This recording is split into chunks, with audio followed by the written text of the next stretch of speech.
Once upon a time, two friends set out on a journey through a dense forest. As they walked, they spoke about the dangers that could lurk around them. They promised each other that no matter what happened, they would stick together and protect each other from harm. After walking for a while, they suddenly spotted a bear coming towards them from a distance. The bear was massive and looked very hungry. Both friends were terrified and didn't know what to do. One of the friends, without a second thought, quickly climbed up the nearest tree. He found a safe spot on one of the higher branches and left his friend behind on the ground. The second friend, realizing there was no time to climb the tree, remembered hearing that bears don't attack dead bodies. So he decided to lie down and play dead. He lay still on the ground, holding his breath and not moving an inch. The bear came closer and sniffed around him. It even came so close that it put its nose near the friend's ear and sniffed him carefully. After a few tense moments, the bear lost interest and slowly walked away, leaving the second friend unharmed. Once the bear was out of sight, the friend who had climbed the tree came back down. Trying to hide his guilt for leaving his friend behind, he nervously asked, "What did the bear whisper in your ear?"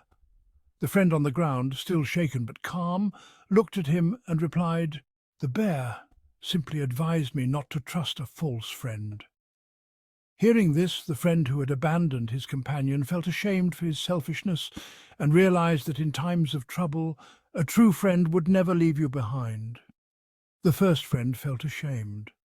Moral of the story: true friends stick with you through all situations, and a false friend shows their true colors in times of difficulty.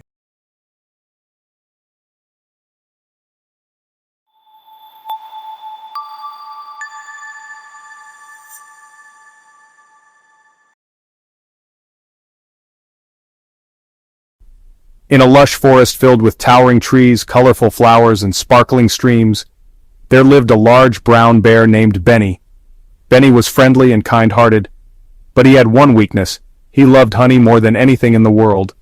His insatiable appetite for the sweet treat often got him into trouble.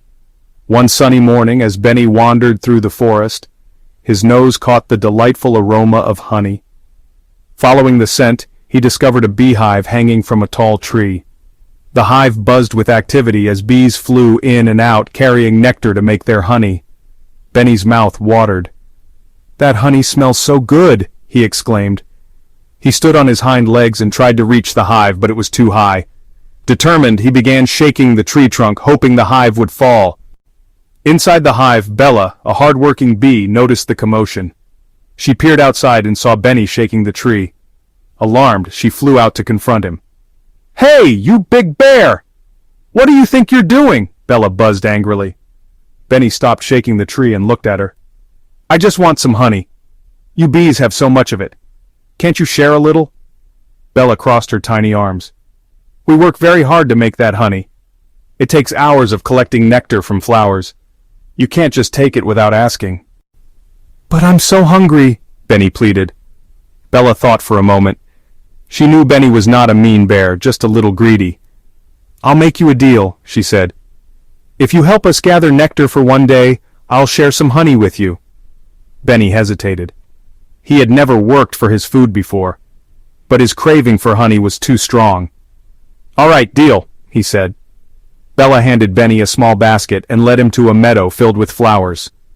"Now carefully collect nectar from the flowers," she instructed, "and be gentle with the blooms." Benny got to work. He clumsily moved from flower to flower, scooping nectar into his basket. At first he squished the flowers with his big paws, but Bella patiently taught him how to be gentle. By the end of the day, Benny had gathered a respectable amount of nectar. Exhausted but proud, Benny returned to the hive with Bella. The bees buzzed with excitement as they turned the nectar into fresh honey. True to her word, Bella gave Benny a jar of the golden treat. "This is the best honey I've ever tasted," Benny said, licking his lips. Bella smiled. "Now you know how much effort goes into making it." From that day on, Benny became a friend to the bees. Instead of shaking trees, he helped the bees by protecting their hive from other animals and gathering nectar when they needed an extra hand. In return, the bees shared their honey with him, and the forest became a sweeter, happier place for everyone. And so Benny learned the value of hard work and respect, realizing that kindness and cooperation can create harmony in the forest.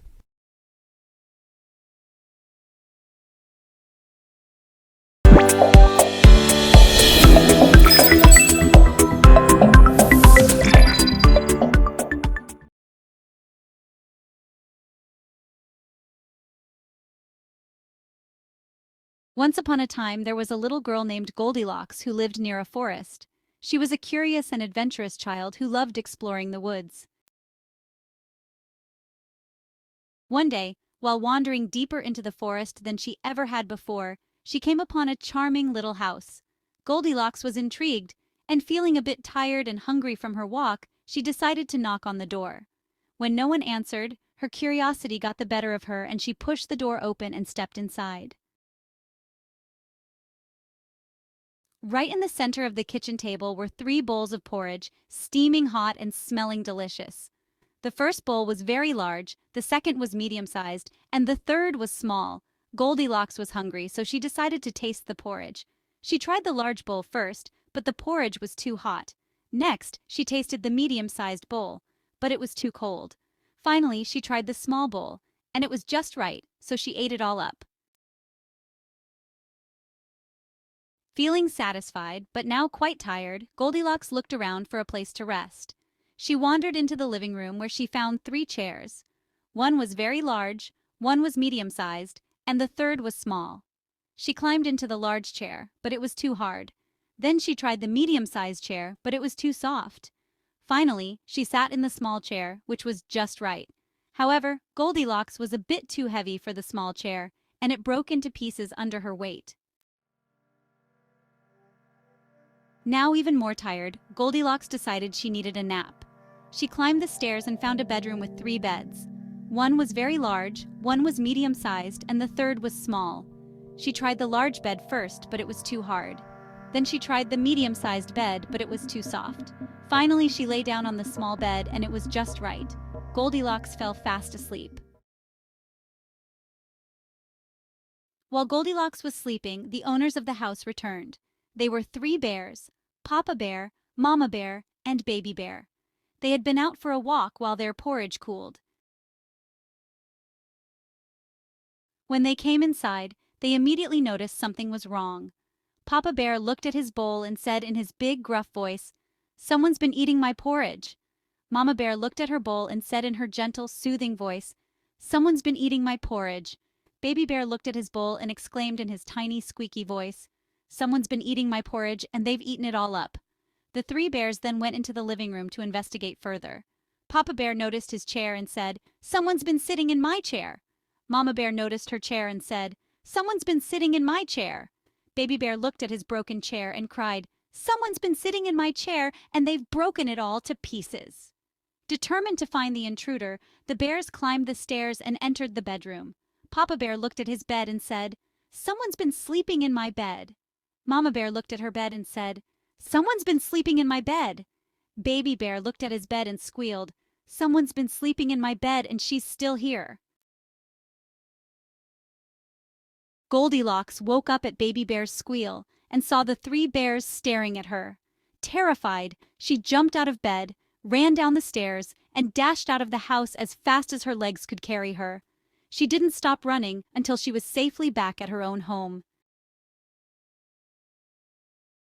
From that day on, Goldilocks never ventured so far into the forest again. She had learned her lesson about respecting other people's property, and so the 3 bears lived happily ever after, with their porridge, chairs, and beds undisturbed. And Goldilocks remained a curious but wiser little girl, who always remembered to think twice before entering someone else's home.